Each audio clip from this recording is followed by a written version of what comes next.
Recording. Hooray, I did it right for a change.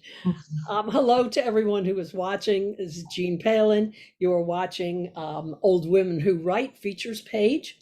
Today, I'm really excited to have as a guest a woman named Emily. I'll never get it right. Barrosse. Did I get that right, Emily? Yes, you did. I will probably call you Emily from now on, not Ms. Barrosse, because I'll forget how to pronounce it.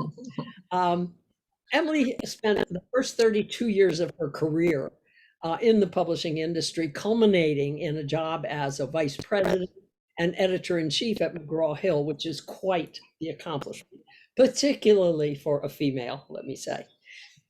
She did something in between that and what she's doing now, which I'll probably touch on, and a form of consulting. But now she's on a whole new venture, and I admire the hell out of her for taking this on. She is the founder and CEO of Bold Story Press. Bold Story Press is a unique hybrid publishing house for women authors who want to share their stories with the world. That is a very niche, a broad niche, let me say, I think, avenue. Emily, welcome. Thank you. Thanks, Jean. I'm happy to be here. I'm really pleased that you're here. I know for those who are watching or listening, I attended a class that Emily gave on how to get published, essentially, and which she talked about publishing and hybrid publishing and regular publishing and etc. And that's where I got really interested. And she doesn't know this, but then I researched her like crazy and realized that she only publishes books by women, and also that you live in Washington, D.C. I do. Well, for like 26 years, I lived in D.C. Yeah. Up, I think, even in your area of the city, because I lived in Mount Pleasant on Park Road. Okay. Sort of up there near you, by the zoo.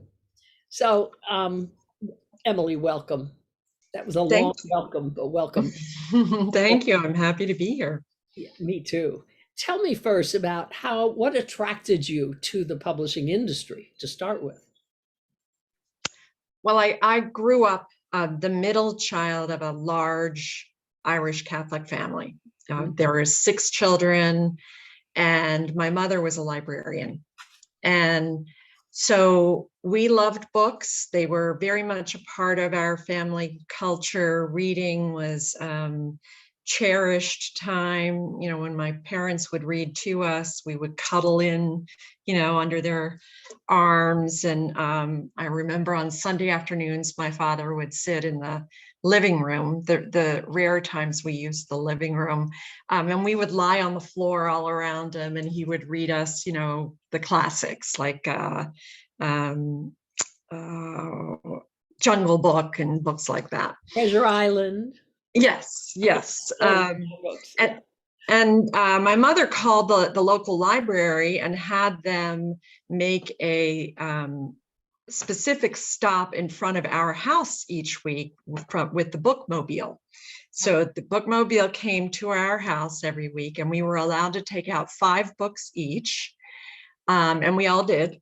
And I, you know, now looking back on it, I think of my poor mother having to, you know, find, you know, 30 books that our kids had taken out during the course of the week to take back to the bookmobile each week. But we all read like crazy. It was a huge part of our lives. And so when I graduated from college, I knew that I wanted to go to New York and to try to get a job in the publishing world. And you know, back then I thought that I would be the next Maxwell Perkins, and that it didn't work out quite that way. But I did move to New York, and I did get an offer as an editorial assistant at Holt, Reinhardt and Winston. I was making $10,000 a year and living in Manhattan, and we had a blast. You have to live with 6 other women? 2 other women in a 1-bedroom apartment, 3 of us in a 1-bedroom apartment. Yeah. Yeah. And even then, I I didn't know it at the time. I didn't even know what kiting checks meant, but we certainly were doing it. You would deposit your check on the Friday on payday, and you would write checks over the weekend in the hopes that, they wouldn't get to the bank before the money did on Monday. So it was, that was really such a fun time. And that's how I started. Consider the good old days. Yeah. I don't know if you did at the time or not. Maybe living in the big city, that would have been thrilling. Oh yeah. Yeah. No, we had a blast. We really did. It was great fun. And it was kind of like a desk set or one of those movies, because all these young women from all around the country, my best friends were the other editorial assistants, and they were from Wisconsin and Arizona and California, and we really had come from all over to start our careers. So nice. Yeah. So what happened? You were out with them, and what is the progression for someone who gets into that field? Well, so I was on the nonprofit, on the nonfiction side. I was on the education side. So I was working in college textbooks, and that's where I stayed most of my career. I did spend a little bit of time in professional publishing and medical publishing, but back in those days, the model for young people, it was an apprenticeship model. You came in, you had to have a college degree in order to get a job in the first place, and you had to know someone, because everybody wanted to work in publishing, and the chances that you would make it through all of those resumes and get selected weren't great. And I did know someone. I had a friend who's a friend of a friend whose brother, blah, blah, blah, blah. So we were required, my goal was to one day be the president of the publishing company. And so they told us that in order to do that, we would have to have editorial experience and marketing experience and sales experience, because without being in each of those roles, we wouldn't understand as well how the business worked, what made it tick, why people bought the books that they bought, what made them successful. So they really wanted us to spend time in each of the core areas of the business before we started moving our way up into leadership. Well, on the education side of publishing, the non-fiction education specifically side, it's very different. I would think you don't have agents knocking at your door every day or on your phone every day. It's a whole different model, isn't it? Yeah. When I started out, however, agents, were not as prevalent as they are today. One of the young women I started out with, I stayed in college textbooks, and she left and went over to trade, and she retired not too long ago from the role of editor-in-chief of children's and young adult fiction at HarperCollins. Mm-hmm. And she was telling me it was about 25 years ago when the number of unsolicited manuscripts had reached the number of 25,000 manuscripts a year. And they simply weren't able to keep up with that volume. You have to hire staff just to go through those piles, and it didn't make sense because the huge majority of them are not publishable. So it was at that point, 25 years ago, that they decided they needed a gatekeeper. The rise of agents. Right, between the publisher and the public. And that's when they started to require that an agent would vet the material and send them only the good stuff. And then all of the other publishers followed suit very quickly. Yeah, I see that. I was looking to see, I did some research, and I was looking to see, are there publishers out there who will represent or who will publish you without an agent? But all that came up were publishers who just, you pay me and I'll print the book. They're really printers. Yeah. Than anything. Right. And I realized, no, you cannot reach a traditional publisher without an agent anymore. No. That is hell. Do you know, this happened to me this week. I have manuscript, a memoir manuscript completed, and I'm querying agents, and I I also at the same time I had attended a writers conference in Blue Ridge, Georgia, Uh-huh. and the speaker there, the speaker who was an agent, um, I thought, well, she's charming and has a lot to say about being an agent, So I wrote to her to ask if she would consider being interviewed for Old Women Who Write, even though she's like 35. And what I got back was a rejection of my query letter. What? How did she do that? Clear, you tell me. It's like a machine did it. It was a formula. It said, "Thank you for sharing us with your project," and it like said XXXX, like they didn't have a title. We're sorry, but at this time we are not a good fit, or we could not rep. I said, "Man, I'm getting rejected by people I didn't even apply to." Yeah, yeah. Yeah. Yeah, the euphemism that we used and all publishers use is it doesn't fit our current publishing plan, right? That's right. And we're trying to preserve a person's dignity, right? And not, Absolutely. not say, boy, this is really bad and we would never publish it. All right, so you came up from your lowly $10,000 a year job, your break-in job, to editor-in-chief at McGraw-Hill. That's a huge leap. How many years did it take, first of all, to get there? Good question. Let's see.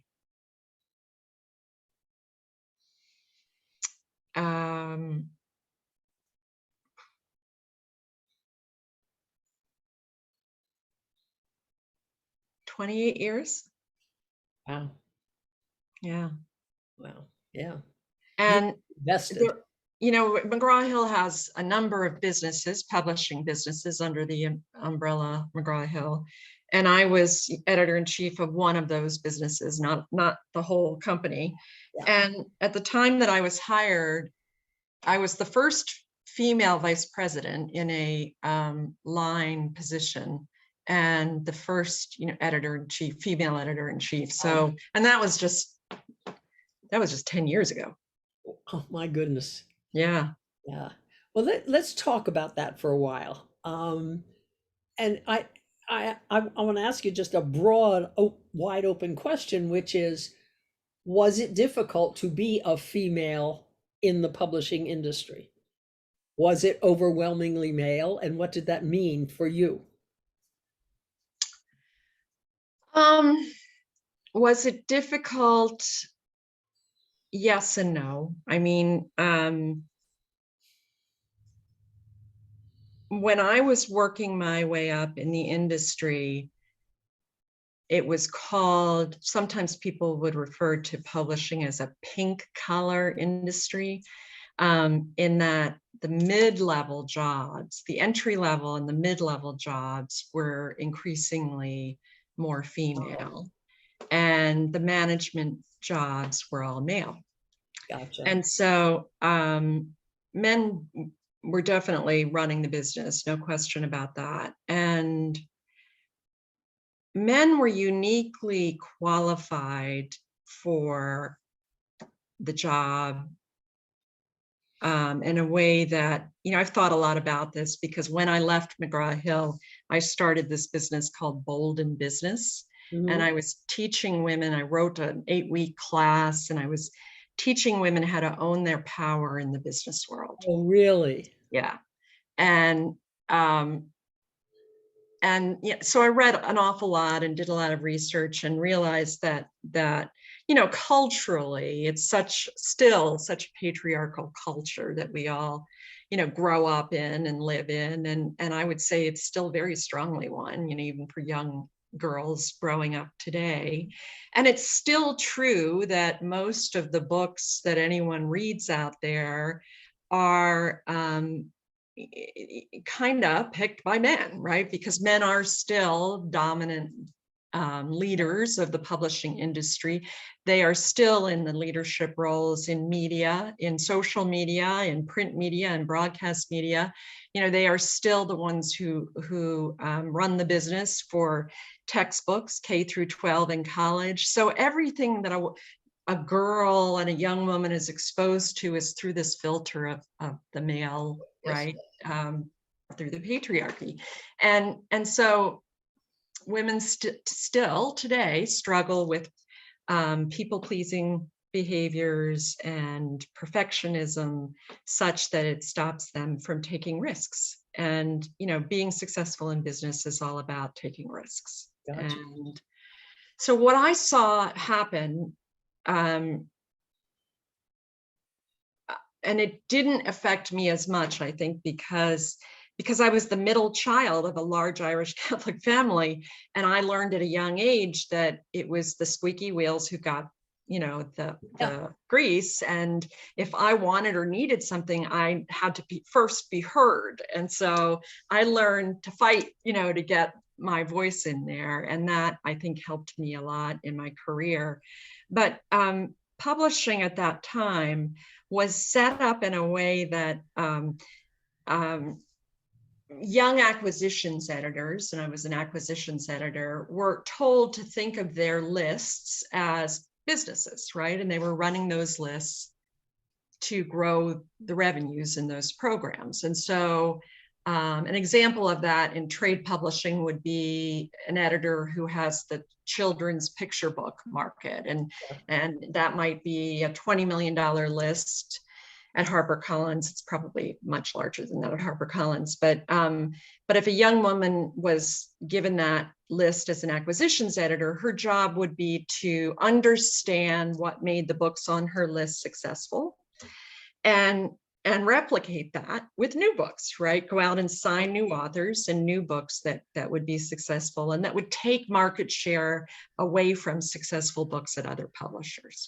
So our job was to be expert on the market. It was to be a good business person in the sense that that we had to acquire books and compete with other publishers to acquire those books, and then do all of the things that a good editor does to make sure that that book is going to be successful. Yes. And the way that we signed the books, we would find a book that we really liked and we would read material. We didn't want our authors to write the whole book then. We only wanted 3 sample chapters in order to make a publishing decision. Now, this was the education side, which is different, but because we wanted to have a lot of input in the content based on our research about what made that best-selling book. And so we would go into a meeting, and I know we called it the sub-ed meetings. I forget what sub stood for, but it was sub-editorial meeting. And at this meeting would be all of the executives, the director of marketing, director of sales, the president, the editorial director, and a number of other, there usually would be 10 men in that room around a long conference table. And you would present your book to this team of 10 men, and they would shoot holes in it nonstop, and they would watch you to see how well you defended it. And if they felt that you defended it well enough, then they'd let you sign it. Wow. If you fell apart at all, if you couldn't answer a question or come up with a defense in response to a criticism, they would reject the book. And so the process of getting books approved in order to offer contracts to authors was one where, it wasn't for the weak of right. That's what I'm thinking. Heart, right? You had to be tough. Your ego was on the line every minute. That's right. You had to be tough. You had to be able to think on your feet. You had to, stand up to being pounded, and that was not something that there was no experience that I had that prepared me for that. Well, I would say, yeah. And watching, as I was raising my son, I was thinking young boys do have experience that prepares them for that kind of thing? Well, first of all, young boys are merciless to each other. They insult each other constantly, you know, and the Well, girls whole, are relating. yeah, They're yeah. And the relating. process of getting on the team or getting into some position of leadership requires so much hazing, you know, that young boys do, that it really does toughen them up and prepare them in many ways for business. And so the first time I brought a book to be signed to the sub-ed meeting, you know, they shot holes in it. I was devastated. I had no idea this was going to happen. I was totally unprepared. I was deeply wounded. I mean, I was personally very hurt Yes. that they did this to me. And of course, I'm just fresh out of college. I don't understand that there's a distinction between the business world and my personal feelings, right? And that it's not about me. And I got up and left the room well, I was afraid I was going to cry. So I got up and left the room in a huff. And then I went back to my office and I was mortified. I knew I had handled it poorly. I knew I had done the wrong thing in leaving.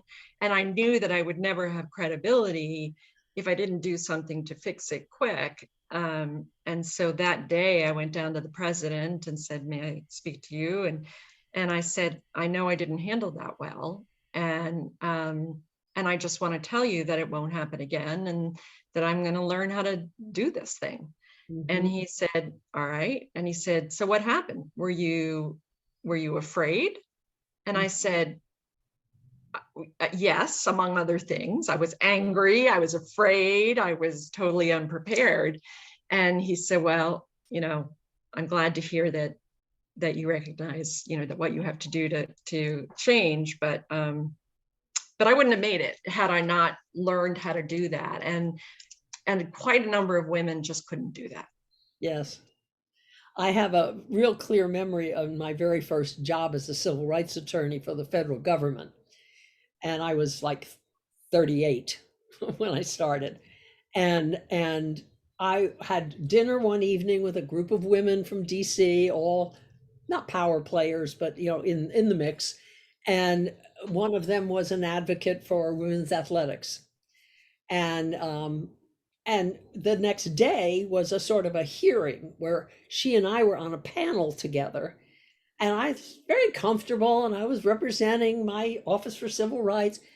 And she full scale attacked me, attacked the policies, you know, but that was me because I had just said, oh, we've done this and this and this, you know, and she went, oh, and I had the same reaction you did.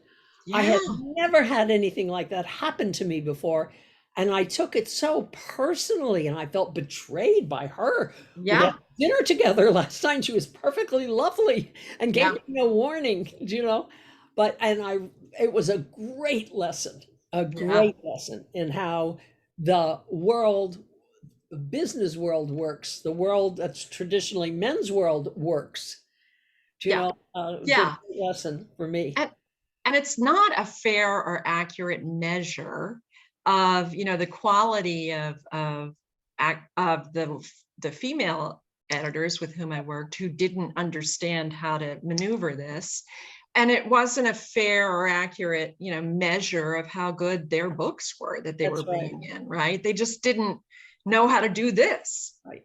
You know, so, but go ahead. You either learned it, you adapted, or you moved on because they weren't going to, at that time, they weren't changing anything for us.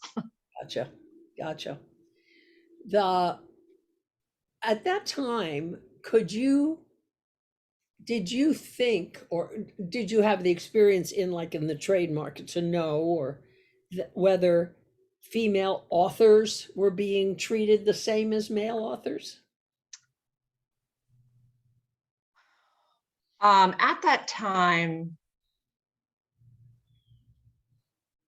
I wasn't aware of it. I mean, it was happening, but I wasn't aware of it. You know, part of what was happening, I think men often got better contracts than women, but men were often at better universities than women. They were getting the better tenure jobs, at the Ivy League schools They and were therefore, negotiating all of that, right, negotiating right. the And jobs. therefore we were paying more for the better schools. So I don't think I know I wasn't aware of it. Yeah. In fact, I know I wasn't aware of it until I left the industry. Real until you left the industry. Isn't that so interesting to I me? didn't, I mean, I didn't, this sounds lame, I know, but I didn't think about it. It certainly wasn't something that was, and especially in my markets, in college textbooks, I think it was much closer to being equal, in terms of Yes, the yes. number of women we were signing as opposed to the number of men.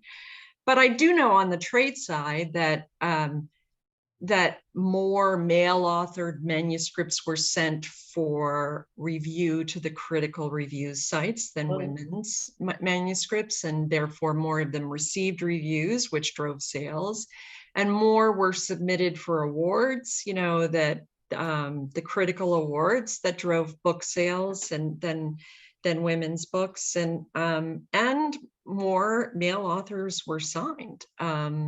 So I don't know if it extended to the sales force, if they pushed male authored books more than female authored, but probably because salespeople are driven by dollars. And if the books are selling better, you're going to gravitate right to the books that sell the best. So, but yeah, I remember women authors saying to me, I don't know how to negotiate. What should I ask for? Yes. And I'd have to say, look, it doesn't work that way. I can't educate you about how to negotiate with me. You have to go find that out from someone else and come back. Yeah. Right. Yeah. Yeah. There were, I think, a bunch of things that we women, just before the most recent feminist movement, we just didn't know. I mean, I am very individual, I will do this myself. I didn't understand teamwork in any way because I never played sports. So I had no concept of what that meant or could mean, team in terms of mutual support, etc. Right. Mutual goals. I had no idea. Competitiveness, I was very personally competitive, but as you said earlier, it was tempered by my training of pleasing, my of making friends, being okay with whoever was in front of me, and particularly men.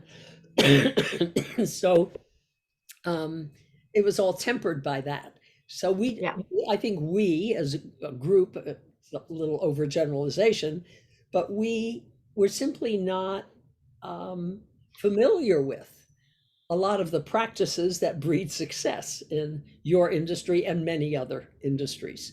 Right. Not just yours.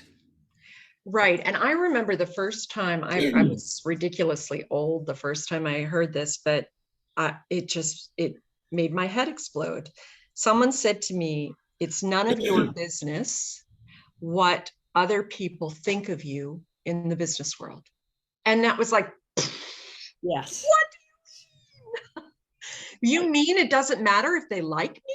Right. That's right. Why didn't anybody tell me this 30 years ago? That is so funny.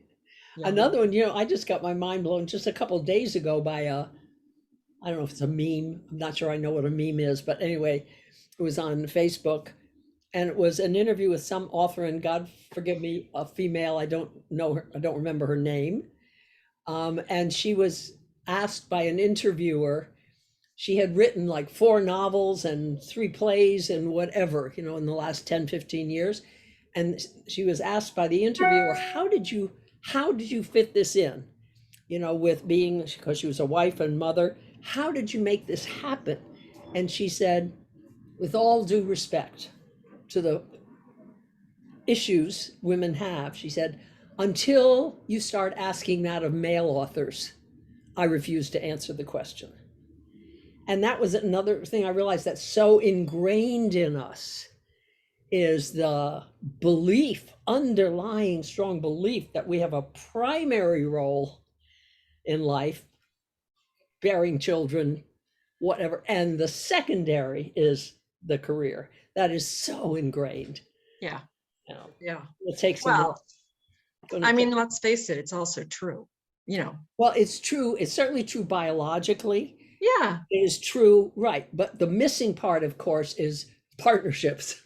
You know, Yes. Yeah. having two people there to share Right. the burdens, the loads, the joys, all of it. Yeah, Right. that's what's missing. Well, are we getting off target? Wait a minute. Go back and talk about writing and publishing. I want to, well, let me ask you over. Did you enjoy your time in publishing? Oh, I loved it. Did you? I loved it. And I am very competitive. And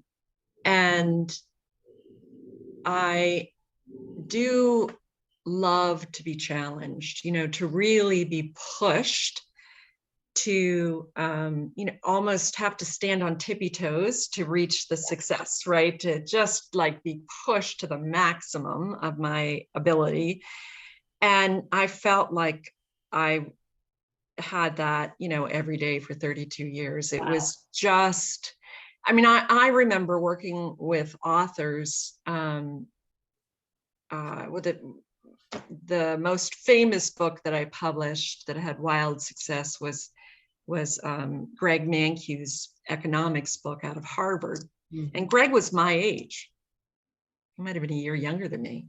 And when Greg and I would talk, I was aware, I was aware that he would have to wait for my brain to catch up with the, you know, the concept, and he'd be like, you know, tapping, you know, because he was that much smarter than me, that he was always so far ahead of me, and I'd just be aware that he'd be like, okay, she's going to get it any minute, and then we can move on.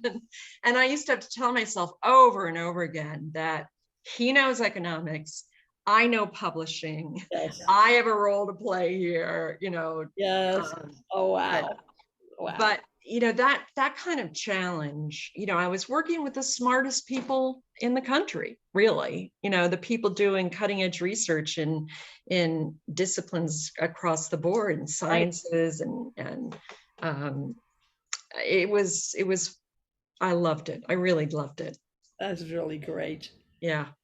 Okay. And then all of a sudden you've gone totally new challenge, totally new jump into or jump off the cliff into becoming a hybrid publisher. You say hybrid publisher, right? Yeah. I mean, it's so weird. The word hybrid raises so many emotions in different people because there's so many different hybrids. Yeah. Out there. Okay. Yeah. Tell me the why of it. Why did you decide to start a publishing company? Well, it was August of 2020. It was around this time of year, 2 years ago. And I was, you know, it was the beginning of COVID. It was August. So COVID, I think, started in March. Yeah. And the political environment was such that I had decided I was not going to read the news anymore. I stopped my subscriptions to the Post and the New York Times, and I refused to watch the news, and I just couldn't take it anymore. Like, I was so disgusted and weary about what was happening in the political world, and mad, angry, and I just didn't want to be that way all the time. Got it. And I, you know, I was discouraged about the planet and about so many things happening, and I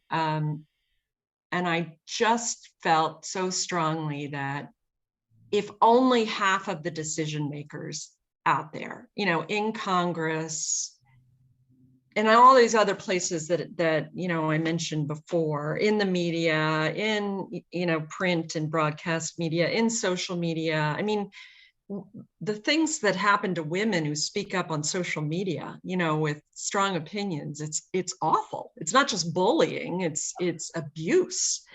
And so they're not speaking up as frequently. But I just felt so strongly when I was thinking about this that if half of Congress was women, we would not be in this position.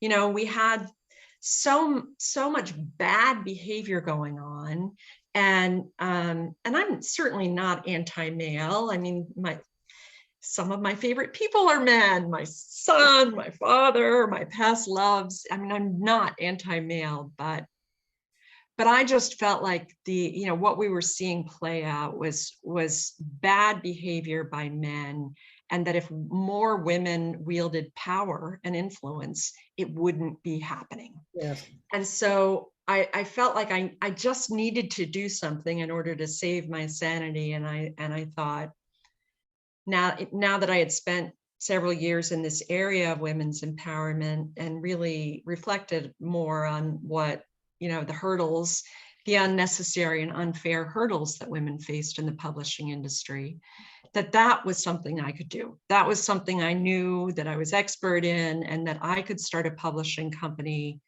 with a focus on publishing women only, women authors only, and with a focus on amplifying voices and stories that model for other women strength, and power, and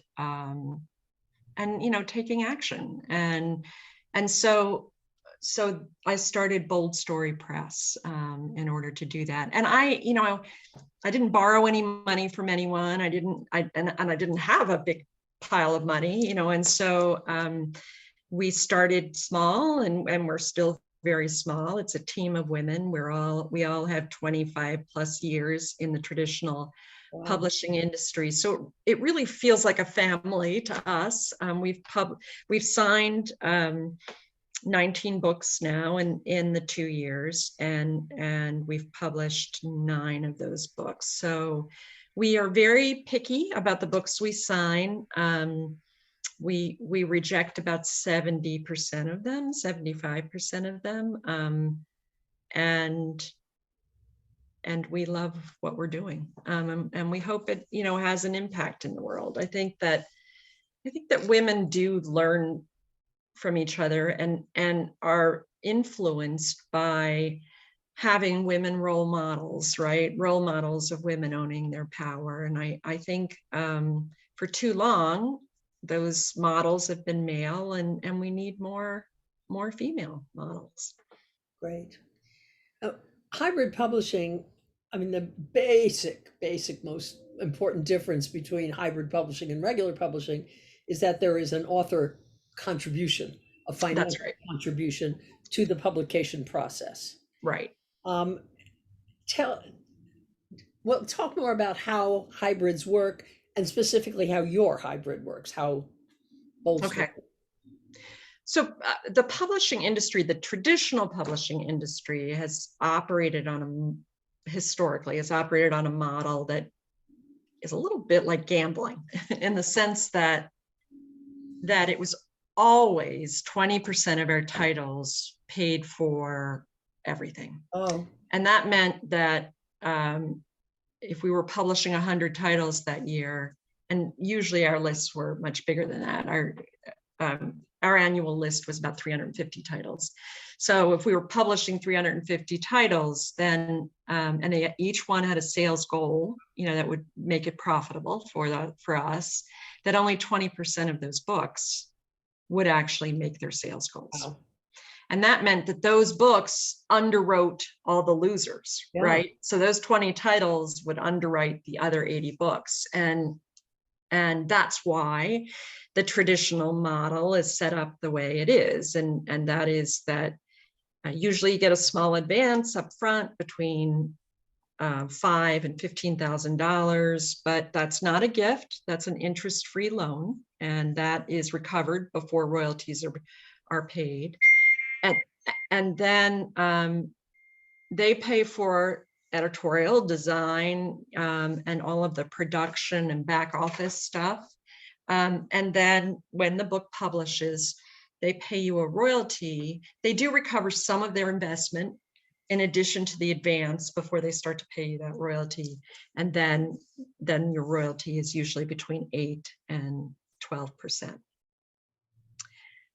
that means they keep, 88 to 92% for themselves. And that's all about underwriting, the losers.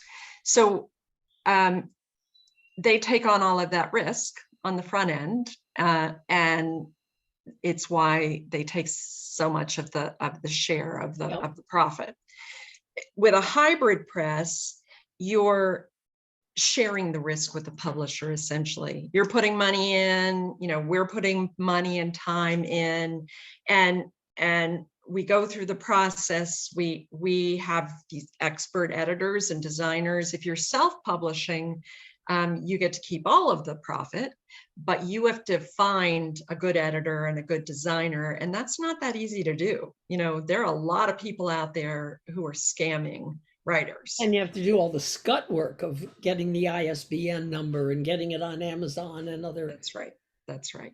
And so, yes, we charge a flat fee up front, and then we, edit the book, design the book, publish the book. And when it publishes, we pay royalties to the author of 60 and 70%. So in the end, the author gets the lion's share of the royalties, but they do have to pay a fee up front. Yeah. And our flat fee is $10,000. And that sounds like a lot of money to most people. Of the hybrid publishers, of all the hybrid. Well, no, actually, we're not. No, the high end is 30,000. Oh, really? Oh, yeah. Oh, yeah.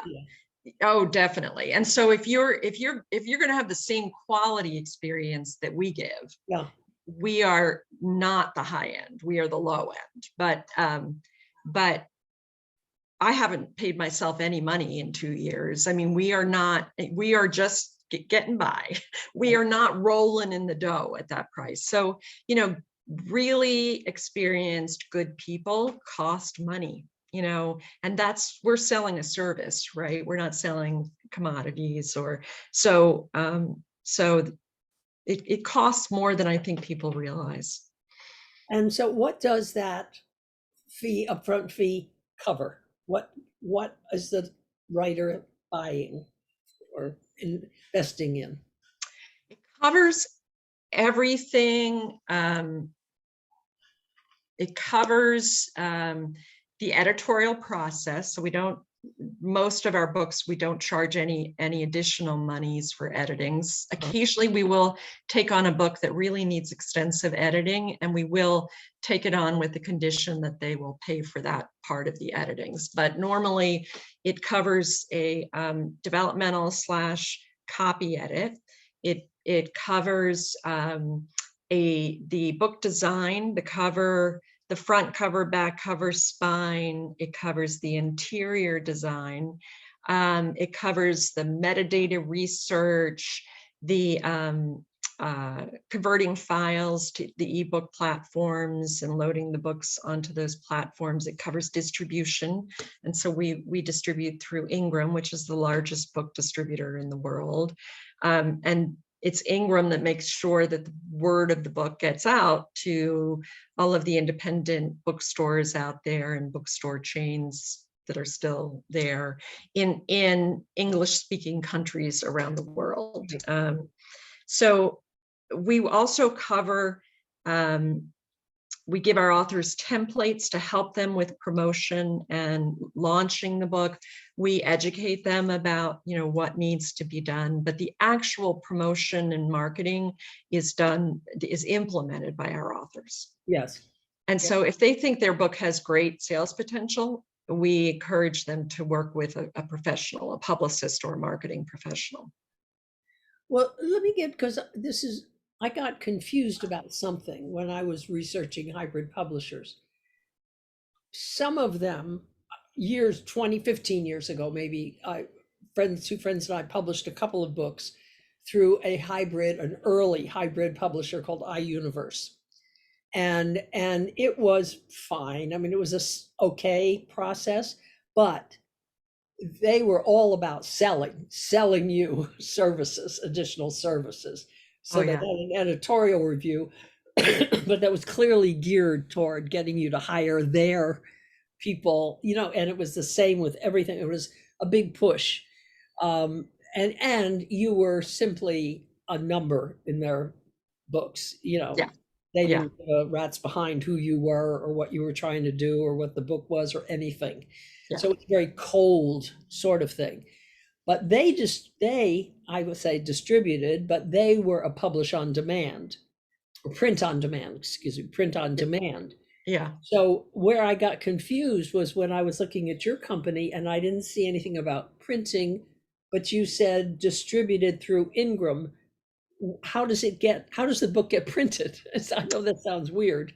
Well, no, we also work with print on demand. And so either Ingram or Amazon is printing, is doing small print runs or Oh, printing individually on demand and shipping when the okay. book is ordered. When the book is ordered. So Yeah. I guess what I'm getting at is there a need for the author to be buying cartons of books? I Not guess with what you're us. not If with you, you. yeah, if you work with a publisher who is printing books, they will require that you pay for the book, the print run, Yeah, right? yeah. They may warehouse it for you, but they'll charge you for that too. Mhm, Or they may require you to take the order. mhm. Yeah. Okay, so how would it work if an author had gone through you and you accepted them and, you know, publishing the book, and they wanted to have, 3 book launch parties here? How would they get books for that? They would order the books through us, and then unit costs for books are between $3 and $5 Gotcha. each. And so we would order the books and ship them to you. Some hybrid publishers or independent publishers will mark that up. They'll say, we'll give you a 30% discount on the retail, but we just charge you whatever the Gotcha. Ingram's charging us. Yeah. That's good to know. Okay. All right. Are you liking the model that you have? Are you tweaking it at all? Are you finding it successful? Well, I would say 40% of my authors are hiring publicists, and the other authors are doing the publicity themselves. And yeah, I am going to be tweaking the model because I'm not happy with, I want these books to be successful, and I know there's more that I could do if I had the bandwidth, to do that. So we are exploring. In a perfect world, I would find the perfect marketing person out there, and she would be in her mid-30s, have about 10 years of experience under her belt, want to run her own business, and I would take her under my wing and teach her, and we would send our authors to her, and we would have an agreement of what they would do for the authors, because book publicists too, that's another one, boy, you really need to understand what you're getting, because they're very expensive too. And some of them they're not giving you much for that money, and so I'm not happy with. I had a bad experience, so I know. Yeah. Yeah. I want to do more to help our authors be more successful, and so we're exploring different ways that we can do that with book sales. And aside from saying women, are you doing fiction, nonfiction, everything? And how do you decide what to take? Well, we decided that in the beginning we would take everything that was good, and that over time we would most likely hone in on a couple markets. And for us, publishing fiction is, we are loving that because we're new to it. And so, but I would say for the most part, we're signing memoirs and novels. Yeah. We do have some young adult fiction, and we do have some children's books, paragraph books. So yeah, that's what we're doing right now. Nice, nice.